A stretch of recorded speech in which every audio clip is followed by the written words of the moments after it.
Hello everyone, hope you're having a wonderful day.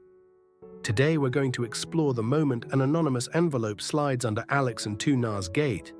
Quiet proof that someone is watching Henry. And the family's peace was never really peace. If you enjoy this story, don't forget to subscribe so you won't miss the next episode. The afternoon felt almost normal. Henry's shoes kicked dust as he ran the yard like it belonged to him. He spotted someone at the bamboo gate and shouted, "Bartang!" Tu Na looked up, smiling on instinct. Then her chest tightened. It wasn't Bartang. It was a woman in city clothes, standing too still. A phone raised, not quite hidden. Henry slowed, confused, and waved anyway.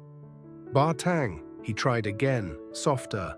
The woman's eyes slid past the child, past Tu Na, like she was taking notes without writing. Tu Na walked over, calm on the outside. She stopped between Henry and the gate. The woman lowered the phone and forced a polite smile. "Sorry," she said. "Wrong house." Then she turned and left without looking back. Henry shook it off with motion, sprinting in a lazy circle. His laughter returned first, like it always did. A minute later, Bartang appeared on the road with a bundle of greens and a paper bag. Henry exploded with relief. "Bartang, Mom Tu Na, Dad Alex," he chanted, counting them like treasure. Tu Na kept her voice light. "You're late." Bartang set the bag down. "Someone stopped me by the market," she said, "asked if I knew you." Her eyes flicked once to the road. "Didn't say why." Tu Na nodded like it was nothing, but her hand stayed on Henry's shoulder a second too long. Because if that woman at the gate wasn't lost, then who was she really looking for?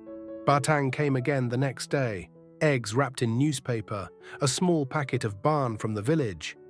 Henry heard her sandals and ran his circle again. "Bartang, Mom Tu Na," he called. Then he scanned the road, hopeful. "Dad Alex?" "After work," Tu Na answered. Simple, certain. Some afternoons, Bartang walked with them up to the kindergarten fence, not to watch, to play, to let Henry see familiar faces in an unfamiliar place. She pushed the swing slow. She clapped when Henry learned to wait his turn. When another child bumped him and he didn't cry, she whispered, "Good boy, stay." Tu Na sat on the bench and tried to enjoy it, tried to believe this was what rebuilding looked like. Small routines, small laughter, no sudden storms. And then life added a new kind of noise. Tu Na started trading fruit in town, not big business, just enough to feel her feet on the ground. She bought guava from the canal houses, oranges from the hill road. She sold them at the market, smiled, and came home with small bills folded tight. A familiar vendor leaned close. "There's a new buyer," she whispered. "For fruit?" Tu Na asked. "For everything," the woman said. "Pays higher, pays fast." Her eyes hardened. "But he asks questions that don't belong at a market." Tu Na kept arranging the fruit like she hadn't heard. "What questions?" "Where you live? Who picks up your child? If your husband still comes home early?" Across the aisle, a man in a clean shirt handed out cash, calm as a banker. A pickup waited behind him. No logo, but the crates in the back were the same kind Alex's factory used. The vendor leaned even closer. "He says it's for a workshop canteen," she whispered. "He says families should eat better before Tet." Tu Na hadn't mentioned Tet. No one had. That detail sat wrong, too specific, too rehearsed. That night, Alex arrived late. Henry ran to him anyway, arms wide. "Dad Alex." Alex kissed Henry's forehead.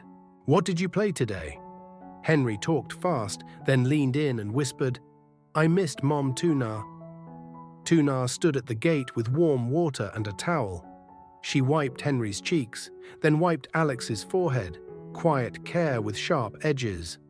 Bartang ate one piece of fruit and said almost casually, "Today someone asked me, which road you take to town?"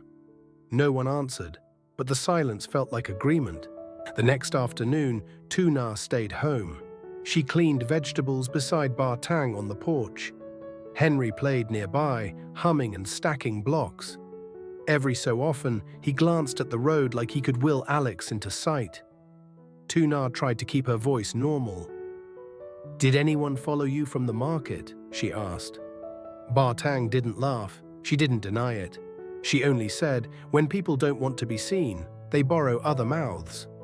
Tu Na's throat tightened. "Who?" she asked. Bartang rinsed her hands. "A man at the market asked about Henry," she said. "What time you pick him up?" "If Alex still comes every day." The words landed quietly, like dust, but they changed the air. Tu Na's mind flashed to the woman at the gate. The phone, the eyes that looked past Henry. The way she left like she'd already gotten what she came for. Tu Na tried to keep her voice steady. "What did he look like?" Bartang shook her head once. "Don't ask me to picture him for you," she said. "I won't." "Why?" Tu Na asked.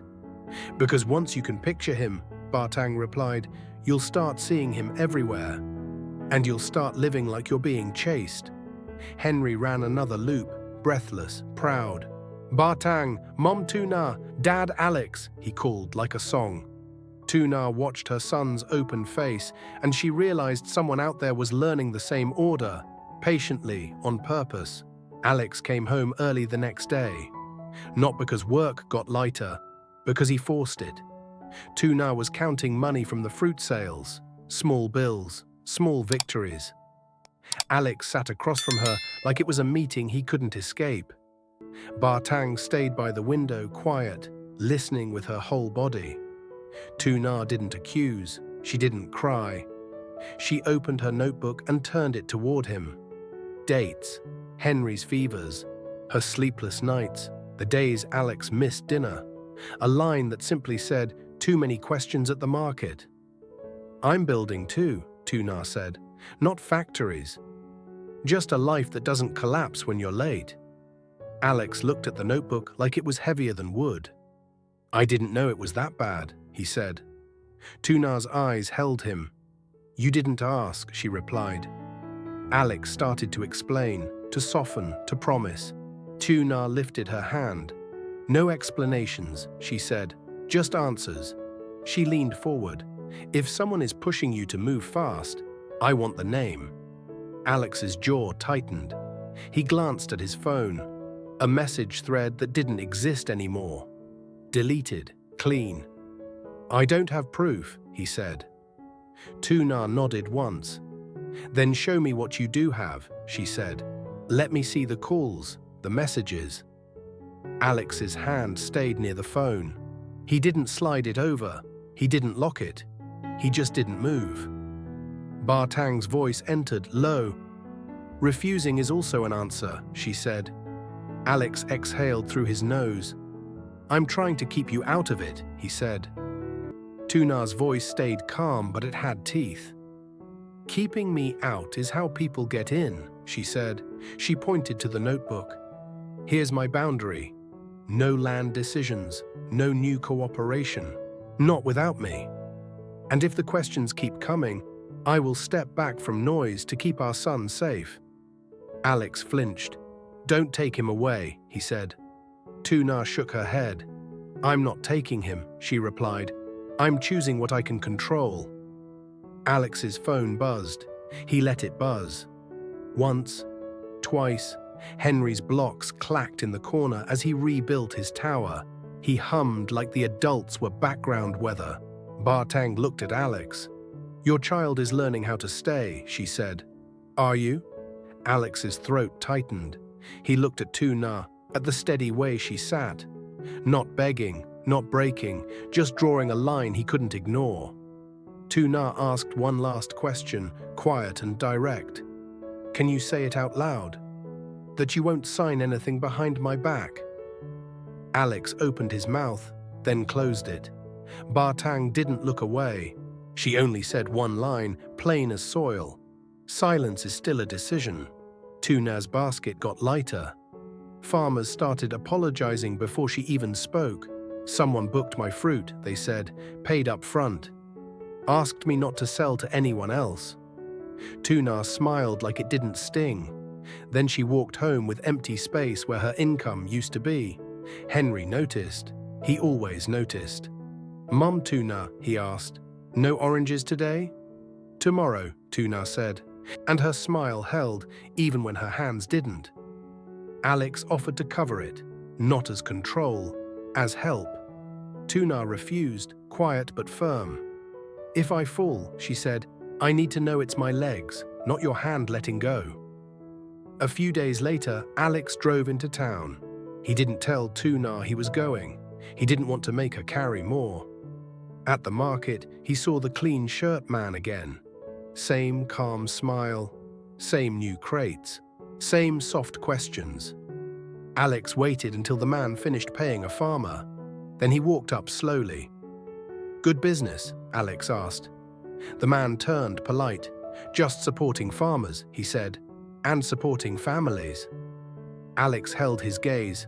"Which family?" he asked. The smile stayed. The eyes cooled. "I don't know you," the man said. Then, like it was nothing, he added, "But I know your son says Dad Alex very clearly now." Alex's throat tightened. He wanted to grab the man. He didn't. He walked away with his hands shaking at his sides.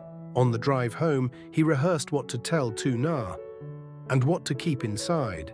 When he reached the gate, Henry ran out anyway, arms wide. "Dad Alex!" Alex lifted him up and kissed his hair. Henry giggled, safe for now.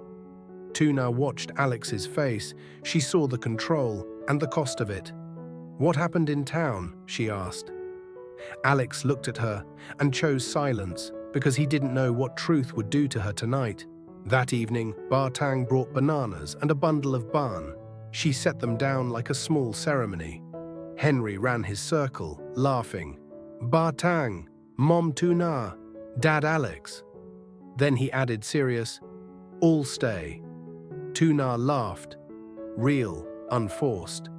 For a moment the house sounded like it belonged to peace. Alex sat on the floor with Henry and built the wooden tower again. When it wobbled, he didn't rush. He let Henry steady it first. Batang watched the two of them and said, almost to herself, "Good, let the house have laughter." A soft scrape came at the bamboo gate. No knock, no voice. An envelope slid through the gap and landed in the dirt. Alex picked it up. Inside were two photos. Tu Na at the market, Henry at the school gate, and one neat printed line. "Don't think slowing down means it's over." Tu Na didn't cry. She pulled Henry closer and looked at Alex, steady. Alex's fingers curled around the envelope. He looked like he wanted to run somewhere and burn something down. Instead, he stood still. Bartang spoke first, quiet but clear. "They're not chasing your business," she said. "They're testing your home." Tu Na looked at Alex. "Now decide," she said softly, "whether you protect us with truth or with more silence." Alex reached for his phone, then hesitated, like even that sound could wake the storm. Outside, the road stayed quiet, but the quiet no longer felt like peace.